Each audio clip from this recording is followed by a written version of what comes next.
अच्छा, अब next question देखें। इसके अंदर भी हमारे पास पावर n में आ रही है, डिवाइजर में n फैक्टोरियल है। वैसे तो रेशियो टेस्ट आपका अप्लाई हो सकता है, बट जब log n के अंदर ऊपर पावर में n आएगा तो वो थोड़ा प्रॉब्लम क्रिएट करेगा। हम ऐसे करते हैं, इसके ऊपर भी रेशियो टेस्ट को अप्लाई कर लेते हैं। तो रेशियो टेस्ट के अंदर हम क्या करते हैं, सबसे पहले an+1 फाइंड करते हैं। ये हमारी जो टर्म होती है ये an होती है।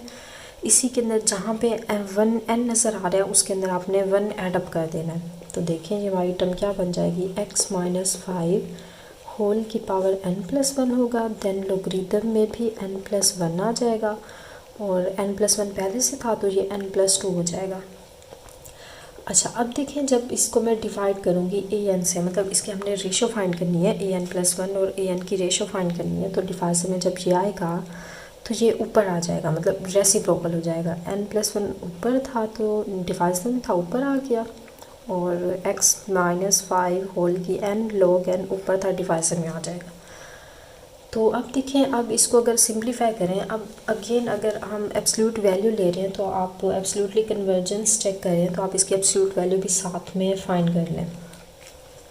तो देखिए वैसे तो जो जस्ट n के अंदर नंबर्स इन्वॉल्व हो रहे हैं, n हमारा सेट ऑफ नेचुरल नंबर होते हैं, वो सारे के सारे ऑलरेडी पॉजिटिव हैं, तो उसके साथ मॉडुलस लगाने की आपको ज़रूरत नहीं है। जस्ट जिस टर्म के अंदर x इन्वॉल्व हो रहा है उसके साथ आप मॉडुलस लगा दें, क्योंकि हमें x का नहीं पता है, x all set of real number में से हो सकता है, तो मतलब नेगेटिव भी आ सकता है। तो अब देखिए इसके अंदर अगर मैं x-5 के मॉडुलस की पावर n सेपरेट कर दूं और x-5 होल की पावर 1 जो है वो सेपरेट कर दूं, जो बाकी देखिए टर्म्स बच गए हैं उनको हम राइट करें। log n+1 है, यहाँ पे n+1 आ रहा है, डिवाइजर में n+2, एंड यहाँ से x-5 होल की पावर n और ये log n आ रहा है। अच्छा, अब देखें जो कटिंग हो रही है उसको आप कर लें, जहाँ से ये टर्म कैंसिल हो रही है अब, और देखें कुछ भी कट नहीं हो रहा, तो आप ऐसे करें, बाकी जो टर्म्स बच गए उनको राइट करें कि अगर देखें मैं x-5 का मॉडुलस है, इसको मैं साइड पे कर दूँ x-5, क्योंकि लिमिट जस्ट n के ऊपर हमारी डिपेंड कर रही है। और उसके बाद देखें ये log वाली दो वैल्यूज़ आ रही हैं, इनको मैं सेपरेट राइट कर दूँ। मैं यहाँ पे राइट करूँ कि लोगरिथम हमारे पास आ रहा है n+1, डिवाइजर में है log ऑफ n, और जो बाकी टर्म्स हैं n वाली उसको मैं सेपरेट ऐड कर दूँ कि n+1 है, डिवाइजर में n+2 आ रहा है, ये आपकी ब्रैकेट्स थी। अच्छा, अब देखिए अब हम क्या करते हैं, इस रेशियो टेस्ट के अंदर हम इसकी लिमिट फाइंड करते हैं। तो अब आप देखें डायरेक्ट इसकी अगर लिमिट फाइंड करें n टेंड टू इन्फिनिट पे, मैं अगर इसको सेपरेट लिमिट दे दूँ, इसको सेपरेट लिमिट दे दूँ, ये तो वैसे ही x पे डिपेंड कर रहा है, n इसमें है ही नहीं, तो ये तो लिमिट से बाहर आ जाएगा। तो जब इसको सेपरेट लिमिट देंगे, इसको सेपरेट देंगे, तो इन्फिनिट बाई इन्फिनिट फॉर्म बन रही है, यहाँ पे भी इन्फिनिट बाई इन्फिनिट फॉर्म बन रही है। तो हम क्या करते हैं, इस पे लोपिटल रूल को अप्लाई करते हैं। तो देखें लोपिटल रूल के अकॉर्डिंग हम ऊपर डेरिवेटिव लेंगे, तो log का डेरिवेटिव 1/x आता है, x की जगह n+1 है तो वो लगा दें, डिवाइजर में log n का डेरिवेटिव 1/n आ जाएगा। जब हम इसके ऊपर अलग से लिमिट अप्लाई कर रहे हैं, सेम इस पे भी सेपरेट लिमिट अप्लाई कर रहे हैं, तो इस पे भी इन्फिनिट बाई इन्फिनिट फॉर्म बन रही है। लोपिटल रूल अप्लाई करें, n का डेरिवेटिव 1, 1 का डेरिवेटिव 0, अगेन n का डेरिवेटिव 1 एंड 2 का डेरिवेटिव 0। अब जो ये x-5 है ये लिमिट से बाहर आ जाएगा, क्योंकि लिमिट जस्ट n पे डिपेंड कर रही है। क्लियर हुआ? अच्छा, अब आ जाएं, अब इसको ज़रा फाइंड करें, इसको देखिए हम सिंप्लीफाई कर लेते हैं। ये तो 1/1 है तो आंसर 1 आ जाएगा, ये तो वैसे यहाँ से इसको ख़त्म कर दें, आंसर 1 आएगा। तो बाकी जो टर्म्स बच गई हैं x-5 का मॉडुलस, इसको राइट करें, साथ में लिमिट आ रही है n टेंड टू इन्फिनिट। अब ये 1/n+1 है, अब 1/n ऊपर ले आएँ तो ये रेसिप्रोकल होगा। तो अब अगेन देखें, जब मैं लिमिट पुट करूँगी, या n आप ऐसे कर लें, n यहाँ मल्टीप्लाई कर दें, इसको ख़त्म कर लें, तो ये again infinite by infinite form बन रही है। तो इस पर दोबारा आप लोपिटल रूल को अप्लाई करें, तो ये मॉडुलस x-5, अब n का डेरिवेटिव 1, 1 का डेरिवेटिव 1, n का डेरिवेटिव अगेन 1, 1 का 0, तो 1/1 आंसर यहाँ से 1, तो मतलब just only answer x-5 whole का मॉडुलस ही आ जाएगा। यहाँ से देखें हमारा जो रेशियो टेस्ट है वो ये कहता है, हमारा देखिए आंसर जस्ट x-5 का मॉडुलस आ गया। तो रेशियो टेस्ट ये कहता है कि आपकी रेशियो की लिमिट का आंसर अगर 1 से लेस आए तो आपकी सीरीज़ जो होती है आप कन्वर्ज, इनफैक्ट एब्सोल्युटली हमने चेक किया था तो एब्सोल्युटली कन्वर्ज करेगी। तो अब यहाँ पे इसको राइट कर लें कि x-5 होल का मॉडुलस जो है अगर 1 से लेस आएगा तो सीरीज़ कन्वर्ज करेगी, इनफैक्ट एब्सोल्युटली कन्वर्ज करेगी। और जैसे ही ये आंसर 1 से ग्रेटर आएगा तो ये डाइवर्ज करेगी, और जैसे ही ये आंसर इक्वल 1 के आएगा तो आपका जो टेस्ट है वो फेल हो जाएगा। अब जहाँ पे हमारा टेस्ट फेल हो रहा है उसको हम देखें, चेक करते हैं कि x-5 का मॉडुलस अगर ओपन करें तो ये +-1 आएगा। अब इसके अंदर देखें दो कंडीशन आ रही हैं, एक आपके पास बनेगी x-5 इक्वल 1, दूसरी x-5 इक्वल -1 आएगी। तो x इक्वल माइनस को राइट साइड पे ले जाएं तो प्लस हो जाएगा, 6 आ जाएगा। यहाँ से जब राइट साइड पे आएगा -5 तो प्लस हो जाएगा, +5 -1 तो आंसर 4 आएगा। तो मतलब अगर मैं अपनी ओरिजिनल सीरीज़ के अंदर x की वैल्यू 6 और -4 को रिप्लेस करूँ तो हम देखते हैं हमारा आंसर क्या बनता है। फिर वहाँ से हम देखेंगे कि आया कि हमारी सीरीज़ कन्वर्ज कर रही है या डाइवर्ज कर रही है। तो इसके अंदर जस्ट सिंपल आप रिप्लेस कर दें, 2 से स्टार्ट होकर इन्फिनिट तक जा रही है, और यहाँ से x की वैल्यू देखिए पहले मैं 6 पुट करती हूँ, 6 - 5 होल की n log n और ये n+1। तो देखें हमारी सीरीज़ किस में कन्वर्ट हो गया, 6 - 5 तो आंसर 1 की पावर n, अगेन आंसर 1 आएगा। तो मतलब जस्ट log n/n+1 बन रही है। क्लियर हुआ। अच्छा, अब दूसरा अगर मैं यहीं पे चेक कर लूँ x इक्वल 4 के लिए, तो 4 के लिए क्या होगा, यहाँ पे x की वैल्यू 4 - 5 रिप्लेस करें, होल की पावर n कर दें, और जो बाकी टर्म्स आ रहे हैं उसको आप एज इट इज़ राइट करें। तो अब देखिए हमारी दूसरी सीरीज़ 2 से स्टार्ट होकर इन्फिनिट तक क्या बनेगी, यहाँ से -1 आंसर आएगा, तो -1 की n लगाना लाजमी है, और ये log n हो गया, और ये n+1। अब देखिए हमारी दो सीरीज़ हैं, इसको हमने बेसिकली चेक करना है कि हमारी कहाँ पे ये कन्वर्ज कर रही हैं या डाइवर्ज कर रही हैं। तो अब देखिए अगर फर्स्ट वाले में मैं इस पे लोपिटल रूल को इनफैक्ट यहाँ पे अगर डाइवर्जेंट टेस्ट को यूज़ करूँ तो इसकी लिमिट फाइंड करना आसान है, क्योंकि इन्फिनिट बाय इन्फिनिट फॉर्म बन रही है तो हमारा लोपिटल रूल जो है होल्ड करेगा। तो ऊपर डेरिवेटिव ले log का 1/n आएगा, डिवाइजर में भी अगर मैं डेरिवेटिव फाइंड करूँ n का डेरिवेटिव 1 + 1 का 0 तो 1/n आ गया, लिमिट पुट करेंगे 1/∞ तो आंसर 0 आ गया। तो अब आंसर 0 आ गया तो मतलब हमारा डाइवर्जेंट टेस्ट तो फेल हो गया। अब हमें किसी और टेस्ट की तरफ मूव करना पड़ेगा। हम ऐसे करते हैं, इसके ऊपर ऐसे करें, कंपैरिजन टेस्ट को यूज़ कर लें। कंपैरिजन टेस्ट के अंदर हम क्या करते हैं, इसमें सबसे पहले जो हमें गिवन है इसको हम an सीरीज़ लेट करते हैं, एक न्यू सीरीज़ हमें bn लेट करनी होगी, log n बाय यहाँ पे n+1। पहले इसको रेस कर लें, इसको सॉल्व कर लें, तो ये हमारी an सीरीज़ आ गई है 2 से स्टार्ट होके इन्फिनिट। तो हम एक न्यू सीरीज़ bn ऐड करते हैं। अब देखें डिवाइजर में n पावर हाईएस्ट n आ रही है, n की हाईएस्ट पावर 1 आ रही है, 1/n ऐड कर लें। अब हमें अगर आइडिया हो जाए कि कौन सी सीरीज़ इसमें ग्रेटर, या आप ऐसे करें इसके ऊपर लिमिट कंपैरिजन टेस्ट को यूज़ कर लें। लिमिट कंपैरिजन टेस्ट ये कहता है कि आप an/bn की रेशियो फाइंड करें। तो ऊपर हमारा ये an आ गया, जब डिवाइज़र में हम bn लगाएंगे तो ये ऊपर आके रेसिप्रोकल हो जाएगा। तो अब देखें, अब ये हमारा log n है, यहाँ पे n आ रहा है और ये n+1 आ रहा है। तो अब ज़रा देखें, जब मैं इसके ऊपर लिमिट अप्लाई करूँगी तो ये again infinite by infinite form बन रही है। n है ऊपर, डिवाइज़र में भी n है, इन्फिनिट मल्टीप्लाई इन्फिनिट ऊपर आएगा ना, तो इन्फिनिट बाय इन्फिनिट फॉर्म बन रही है। तो इसके ऊपर आप लोपिटल रूल को अप्लाई करें। तो ऊपर तो देखिए हमारे पास क्वोशिएंट रूल लगेगा, या आप ऐसे कर लें कि आपकी जो यहाँ पे टर्म्स हैं, आप लोपिटल रूल इस पे चलिए लोपिटल रूल को ही अप्लाई कर लें कि ऊपर अगर मैं डेरिवेटिव लूँ, नीचे तो डेरिवेटिव n का 1 आएगा और 1 का 0, इस तरह थोड़ा लेंथी हो रहा है। चलिए खैर कर लेते हैं। फर्स्ट n वैसे फंक्शन सेकंड का डेरिवेटिव राइट करते हैं, प्लस सेकंड फंक्शन वैसे फर्स्ट का डेरिवेटिव 1 आ गया। तो अब देखें, अब हमारा ये बन गया है, इनफैक्ट नज़र नहीं आ रहा, इसको ऊपर करते हैं। हाँ जी, अब नज़र आ रहे। तो अब देखें इसके अंदर हमारे पास n से कट हो गया, तो ऊपर जस्ट 1 + log n बच गया। डिवाइजर में तो 1 है, 1 लिखे हैं, लिखे एक ही बात है। तो अब इसमें लिमिट अप्लाई करें, 1 + log इन्फिनिट आंसर इन्फिनिट +1 तो अगेन इन्फिनिट आ जाएगा आंसर।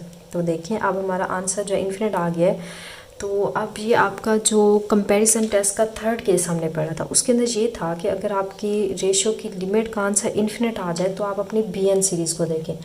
अगर तो bn सीरीज़ डाइवर्ज करे तो आपकी ओरिजिनल सीरीज़ भी डाइवर्ज करेगी। तो देखें 1/n है, अगर मैं p सीरीज़ टेस्ट से देखूँ इसकी पावर 1 आ रही है, मतलब n की पावर में अगर ये नंबर आपका यहाँ पे लेस और इक्वल 1 आ जाता है तो सीरीज़ आपकी क्या करती है, डाइवर्ज करती है। तो मतलब ये डाइवर्जेंट हमारी ओरिजिनल सीरीज़ भी क्या करेगी, डाइवर्ज करेगी। तो अब हमने चेक कर लिया x = -6 के लिए हमारी सीरीज़ क्या कर रही है, यहाँ पे डाइवर्ज कर रही है। अच्छा, अब हम चेक कर लेते हैं सेकंड के लिए। सेकंड हमारी सीरीज़ सॉरी रेस कर दी, चलिए इससे बना लेते हैं। यहाँ से हमारी सीरीज़ बनी थी 2 से इन्फिनिट, यहाँ पे आया था -1 की पावर n और log n, डिवाइजर में n+1 था। अच्छा, तो अब इसके ऊपर देखिए हम कौन सा टेस्ट अप्लाई करते हैं। इनफैक्ट इसके ऊपर अल्टरनेटिंग सीरीज़ टेस्ट होल्ड कर जाएगा, क्योंकि हमारी सीरीज़ जो है अल्टरनेटिंग आ रही है। -1 की पावर n बता रहा है कि टर्म्स कभी नेगेटिव आएंगी कभी पॉजिटिव। तो फर्स्ट कंडीशन थी अल्टरनेटिंग सीरीज़, वो हमारी यहाँ से पता चल गई, सीरीज़ अल्टरनेटिंग आ रही है। अच्छा, सेकेंड हम इसको प्रूव करते हैं कि हमारा जो है यहाँ पर 2 कहना है कि हमारी टर्म्स जो है सीरीज़ की डिक्रीजिंग हो, मतलब कि वो नॉन इंक्रीजिंग होनी चाहिए। नॉन इंक्रीजिंग का मतलब आपकी डिक्रीजिंग ही होती है। अच्छा, तो अब इसको प्रूव कर, इसकी न्यूमेरिकल वैल्यू देखें यहाँ पे log n/n+1, इसको हमने डिक्रीजिंग प्रूव करना है। तो इसके लिए आप क्या करते हैं, इसको f(n) मान के इसका डेरिवेटिव फाइंड करते हैं। तो डेरिवेटिव अगर आपके पास लेस 0 आंसर दे for all set of natural number के लिए, तो आप कहते हैं हमारा फंक्शन डिक्रीजिंग है। तो सिंपल है, इसका आप डेरिवेटिव ले लें क्वोशिएंट रूल लगा के। तो नीचे वाले फंक्शन का स्क्वायर होता है, नीचे वाला फंक्शन ऊपर एज इट इज़, ऊपर वाले का डेरिवेटिव माइनस ऊपर वाला एज इट इज़ अगेन नीचे वाले फंक्शन का डेरिवेटिव। तो जब n का डेरिवेटिव लेंगे 1 आएगा, 1 का डेरिवेटिव 0, तो 1 मल्टीप्लाई होकर अगेन यही आंसर दे देगा। अच्छा, अब देखिए कंडीशन में यहाँ पे राइट कर रही हूँ। एक तो 6 थी वैल्यू और दूसरी हमारे पास 4 आ रही है। 6 के लिए हमारी सीरीज़ डाइवर्ज कर रही थी। अच्छा, अब इसको देखें ज़रा कि इसको हमारे पास आंसर जो आएगा, यहाँ पे ऊपर आ रहा है n+1, डिवाइज़र में n है, यहाँ पे -log n आ रहा है और डिवाइज़र में हमारे पास n+1 होल का स्क्वायर आ रहा है।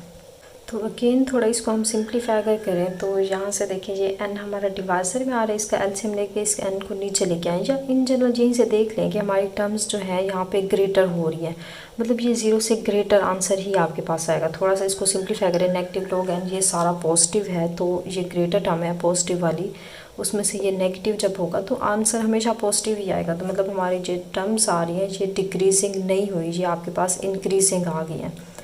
तो मतलब हमारा यहाँ पे थर्ड केस जो था ये वाला हमारा, इनफैक्ट लिमिट तो 0 आए ना आए तो हमारी ये केस ही यहाँ पे फेल हो गया। तो मतलब हमारी सीरीज़ जो है यहाँ पे क्या करेगी, सीरीज़ जो है यहाँ पे डाइवर्ज करेगी, 4 के लिए भी डाइवर्ज करेगी।